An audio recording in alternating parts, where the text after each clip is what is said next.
پھر آپ نے کہا کہ ٹی ایل پی اور ہمارا مقصد ایک ہی ہے، مطلب وہ کی انہوں کہتے ہیں حسین بھی صدقے یزید بھی صدقے، ایک پاسے کوئی گل کر دیو دوسرے پاسے کوئی گل کر دیو، کبھی انہوں دا ایجنڈا جو ہے وہ کرتے ہیں، ایک طرف فرانسیسیوں کو بچانے کی کوشش کر رہے ہیں، ایک طرف آپ اپنا ایجنڈا ان کے ساتھ طریقے لبیک والوں کے ساتھ آپ کہہ رہے ہیں سیم ہی ہے، کہہ رہے ہیں جی کہ 50 مسلم ممالک ہیں لیکن کہیں بھی ایسا نہیں ہو رہا۔ ہم باقی جو مسلم ممالک ہیں 49 ہم کو ان کے مامے لگے ہوئے ہیں، ہم نے اپنی قبر میں جانا ہے، آپ خام خواہ کے ٹھیکیدار ہیں، آپ کا کیا تعلق ہے باقی ملکوں کے ساتھ؟ ہر ملک کی اپنی فارن پالیسی ہے، ہر ملک کا اپنا وزیر اعظم صدر، ان کا اپنا ایک سسٹم آف گورنمنٹ ہے۔ ہو آر یو کہ وہ ساری آپ کی بات سنیں اور چلیں؟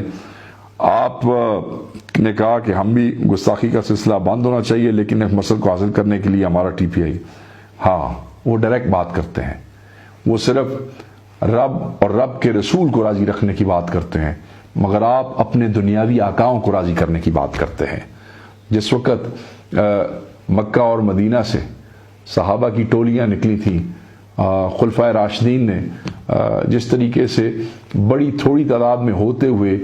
بڑے قلیل عرصے کے اندر لاکھوں مربع میل کی جو ہے مختلف مسلم سلطنت قائم کر لی تھی، وہ تو اس لیے بھی کہہ سکتے سن کہ سانو کیسر و کسنا لال کاروبار ہے، ہماری وہاں تجارت ہوتی ہے تو اس لیے ہمیں ان سے نہیں لڑنا چاہیے۔ انہوں نے پیغام بھیجا اور آپ دیکھیں گے کس طریقے سے یہ آپ ایک طرف ریاست مدینہ کی بات کرتے ہیں، دوئی پاسی سانو تو فرانس تو ڈرائی جاندے ہو، ایک پاسے سانو اللہ اور وہ رسول دے احکامات تے عمل کرن دی تائید، اور دوسری طرف کہتے ہیں فرانس سے ہم نے چھوڑا تو ہم بھوکے مر جائیں گے، پر یا اللہ نو مان لو یا وہ نبی نو مان لو تو یا فرانس نو پیو مان لئیے پھر، کیونکہ ساری مسلمانہ دی روٹی اتھوں آنی جے۔